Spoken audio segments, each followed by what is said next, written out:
Hello friends, this is Swati Singh and welcome to let's learn hub. जी हाँ दोस्तों, आज हम लोग सीटेट और एस्टेट के बारे में बात करने वाले हैं। सीटेट और एस्टेट क्या है, ठीक है, या टेट बोल सकते हैं हम लोग। तो सीटेट एक प्रकार से केंद्रीय पात्रता परीक्षा या फिर केंद्रीय शिक्षक पात्रता परीक्षा हम लोग इसको बोल सकते हैं। ठीक है, ये समवर्ती सूची का होता है, इसलिए हम लोग पूरे देश भर में एलिजिबल हो पाते हैं अध्यापक या अध्यापिका बनने के लिए।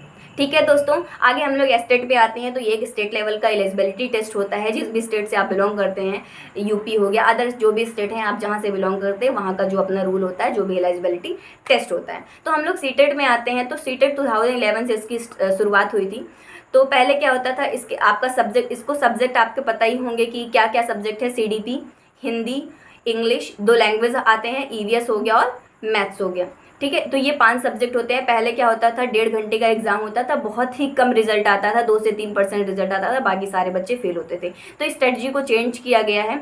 उसके बाद से 2012 या 13 के आसपास जो है, ये 2.5 घंटे का एग्जाम आज तक यही चलता आ रहा है। एग्जाम का मोड बढ़ाया गया है, ठीक है, वो चीज़ें चेंज की गई हैं।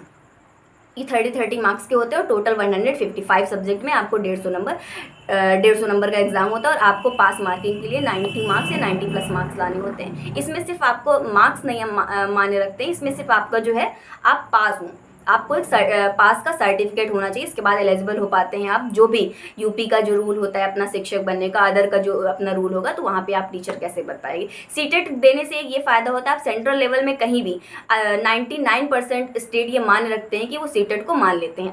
अपने स्टेट का भी मानते हैं और सीटेट का भी वो लोग मान लेते हैं, कुछ को छोड़कर। ठीक है, तो आप सीटेट देकर आपका ये बेनिफिट्स है कि आप हर जगह के लिए एलिजिबल हो पाते हैं। हाँ दोस्तों, उसके बाद हम बताना चाहते हैं इसका मोड क्या है। इसका मोड जो है, हम लोग देखेंगे तो ऑनलाइन पैटर्न अभी 2021 से जो दिसंबर में स्टार्ट हुआ था, 2022 जनवरी में हुआ था। तो ऑनलाइन मोड फर्स्ट टाइम आया है सीटेट की वेबसाइट पर, ctet.nc.com पर। तो उस अभी डिस्क्रिप्शन में इसका हम ऑफिशियल वेबसाइट दे देंगे। तो क्या उस पर हम लोग बहुत सारी चीज़ें चेक कर सकते हैं। हाँ दोस्तों, इसमें क्या होता है कि सब्जेक्ट जो हम लोग प्रिपरेशन करते हैं ऑनलाइन, तो इसमें कोई सिलेबस में कोई चेंजेस नहीं आया है, बस मोड क्या है, ऑनलाइन हो गया है। ठीक है, हम लोग सीटेट क्यों रखा गया है, तो सीटेट एक प्रकार से फिल्टर है और एक प्रकार से सीढ़ी है। कहते हैं ना कि सीटेट क्या पास करने पर हमको नौकरी मिलेगी, बिल्कुल नहीं नौकरी मिलेगी।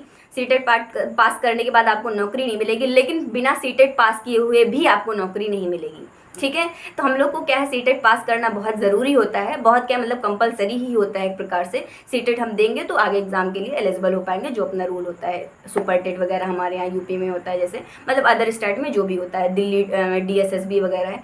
आप 10th 11th 12th का एग्ज़ाम इस बेस के टीचर बनना चाहते हैं आप, तो उसमें क्या है, ये एलिजिबिलिटी टेस्ट नहीं मांगा जाता है। आपके 2 लेवल के एग्जाम होते हैं, लेवल 1 और लेवल 2 का एग्जाम आपको सीटेट या यूपी टेट और अदर स्टेट जो भी है, आपका रीट हो गया है और जो भी है अपना फलाना, तो उसमें क्या है, आपको 2 लेवल के एग्जाम होते हैं। 2 लेवल के एग्जाम में क्या है कि आपका लेवल 1 और लेवल 2 आता है। लेवल 1 में आप PRT प्राइमरी टीचर के लिए एलिजिबल हो पाते हैं। लेवल 2 में 7 to 8 यानी कि TGT यानी एक प्रकार से जूनियर के लिए। इसमें क्या है, सिलेबस भी इसका बिल्कुल वैसे ही आपको 1 to 8 का आप NCERT पढ़ लेते हैं, या आपके स्टेट या फिर आपने जो आपके स्टेट में जो बुक्स चलती हैं, जो फॉलो होती हैं, वो आप उसको पढ़ लीजिए, प्रीवियस ईयर सॉल्व कर लीजिए। और सबसे बड़ी बात होती है जो आपको पेडागोजी पढ़नी पड़े। पेडागोजी क्या है, पेडागोजी का मीन्स होता है आपको कैसे पढ़ाना है, आपके पढ़ाने का तरीका क्या है, आप एलिजिबल हैं कि नहीं है, मतलब एक अध्यापक बनने के योग्य हैं कि नहीं है। ये सारी चीज़ें CDP आपको सिखाता है और आपको यही चीज़ें इसमें देखी जाती है। क्योंकि बेसिकली पहले क्या होता था, हम लोग कहीं से भी डिग्री या डिप्लोमा ले लेते थे, उसके बाद हम लोग डायरेक्ट एग्जाम में बैठ जाते थे और टीचर हो जाता। लेकिन ऐसा नहीं, अब नियम चेंज हो गया। अब हम लोग को कुछ भी हमने किया है, डिग्री डिप्लोमा जो भी हमारे पास है, उसके बाद हम लोग को एलिजिबल होना पड़ेगा। मतलब एक प्रकार से क्रीम चाहिए, तब आप जो है टीचर के लिए अप्लाई कर पाएंगे। ठीक है, तो सीटेट का हमने आपको समझा दिया गया। तो हमारी स्ट्रेटजी क्या है, मैं आपको अगर बताऊँ, आप इसकी प्रिपरेशन करने के लिए मैंने कहा कि NCERT फॉलो करेंगे हम लोग 1 to 8, अगर 6 to 8 आप लेवल 2 के लिए 1 to 5 NCERT फॉलो करेंगे प्रीवियस, और प्लस आपको CDP पढ़ना पड़ेगा, जो हम लोग हमारे YouTube में पढ़े हुए हैं क्लासेस और भी चलेंगे। ठीक है, अब हमारे पास एक सेटअप तैयार हो गया है जो हम लोग अच्छे से उसको कर पाएंगे आगे। जी हाँ दोस्तों, और हम आगे देखना चाहते हैं कि हमने जो स्ट्रेटजी बनाई है उसको हम आपके सामने बताना चाहती हूँ।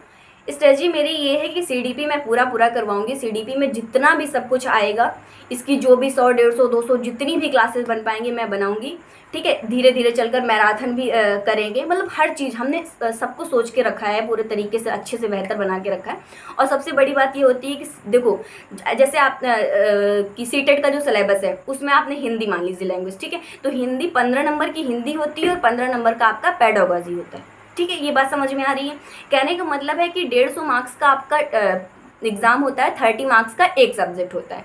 तो उसमें आप 15 जो है 15 नंबर के आप एग्ज़ाम देंगे और 15 नंबर का जो है हिंदी पढ़ेंगे और 15 नंबर में आप पेडागोजी करेंगे। इतनी बात समझ में आ गई। तो सारे के साथ ऐसा हो, तो जितनी उसकी पेडागोजी और सीडीपी उधर के 15-15 नंबर आप ऐड कर लीजिए, 30 नंबर का ये सीडीपी, तो कुल मिला के कि इधर 60-70 नंबर तो हम लोग इधर ही तैयार कर लेना। बस थोड़ी बहुत अगर आपकी और तैयारी तो हम लोग सीटेट क्वालिफाई कर पाएंगे।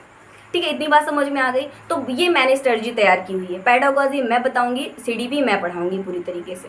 ठीक है, इसमें हम लोग को कोई चिंता करने की ज़रूरत नहीं है। ठीक है, हम लोग इसी में बनेंगे रहेंगे और लेट्स लर्न हमको फॉलो करते रहेंगे। हाँ, उसके बाद बात करते हैं कि हमने प्रिपरेशन की बात कर ली, उसके बाद हमको क्या करना है। सीटेट की वेबसाइट हम नीचे दे देंगे आपको। ये सारी चीज़ें आपको समझ में आ गई होंगी। हाँ, तो सबसे बड़ी बात कर लेंगे कि सीटेट का एग्ज़ाम कब तक हो पाएगा। तो जैसे कि आइडिया लगता है, जहाँ तक मैं पहुँच पाई हूँ, मैं देख पाई हूँ, ऐसे आइडिया लगता है। पहले क्या होता था कि रूल था कि साल भर में, एक साल में 2 बार एग्ज़ाम 6-6 महीने में कंडक्ट कराए जाएंगे। बट अब की बार जो है पूरा साल बीतने वाला है, अभी तक एग्ज़ाम नहीं हुआ है। और सीधी सी बात है, सीटेट का नोटिफिकेशन 3 महीने पहले हमको दिख जाता है। यूपी टेट लग रहा है आ जाएगा, या सीटेट जो भी अगर हमको दिखेगा, देखने को मिलेगा, तो वो तो नोटिफिकेशन हम लोग को मिल ही जाएगा इस चैनल के थ्रू। बट क्या है कि हम लोग ये चीज़ जान लेंगे कि जैसे बेसिकली अभी तक नहीं आया है, जुलाई में एग्ज़ाम होना था, अभी नहीं आया है, तो हम लोग दिसंबर इसको मान के चलते हैं। दिसंबर इसलिए क्योंकि ये लास्ट साल हो जाएगा पूरा दिसंबर। तो कुल मिला के हम लोग के पास 6 महीने सिर्फ समय बचा हुआ है। ठीक है, और 6 महीने अगर हमारे पास समय है तो आपको आइडिया हो जाना चाहिए कि किसी भी छोटी से छोटी तैयारी के लिए हमको अपने आप को 6 महीने तो देने ही पड़ते हैं। ठीक है ना, तो हम लोग उसकी तैयारी अभी से हम लोगों को स्टार्ट कर देनी। हमारी स्ट्रेटजी को फॉलो करिए, जैसे मैंने बताया है आपको कि हम 15-15 नंबर की वो सारी चीज़ें तैयार करवाएंगे आपको, और सीडीपी पूरी तैयार करवाएंगे बहुत बेहतरीन तरीके से। ठीक है, विश्वास बनाकर रखिए और आगे चलते रहिए। ठीक है, हाँ, तो हम लोग ये करेंगे, दिसंबर तक एग्ज़ाम हो जाएगा। हो सकता है हमको अगले 1-2 महीने में हम लोग को नोटिफिकेशन भी दिख जाए। हम लोग तैयारी में बिल्कुल अच्छे से जुट जाएंगे और तैयारी करने लगेंगे। ठीक है, और सबसे बड़ी बात होती, अब हम बात कर लेते हैं सीटेट देगा कौन। ऐसा नहीं कि आप कोई भी एकेडमी की पढ़ाई करके आए हैं, high school 10th BA MA जो भी पास है, तो आप सीटेट में बैठ जाएंगे, तो बिल्कुल नहीं आप बैठ सकते हैं। आपके पास टीचिंग डिप्लोमा या डिग्री होना चाहिए, BA BLED DSSB के थ्रू, जो भी आपका दिल्ली में होता है, रीट जो भी है, वो आपको क्वालिफाइंग होना पड़ता है। उसके बाद आप सीटेट के एग्ज़ाम में बैठ पाएंगे, उसके योग्य बन पाएंगे, है ना। ये सारी चीज़ें आपको समझ में आ गई होंगी दोस्तों। हाँ, और मुझे बताना था कि ठीक है, तो हम लोग इतना ही समझते हैं अभी। जो भी मुझे नोटिफिकेशन आगे मिलती है मैं आप लोग को बताते रहूँगी। और दोस्तों प्लीज़ वीडियो को लाइक भी किया करिए देखने के साथ साथ, और अच्छा लगे तो कमेंट भी करिए प्लीज़। अगर हमारे चैनल पर नए हैं तो चैनल को सब्सक्राइब करिए। Thank you so much guys.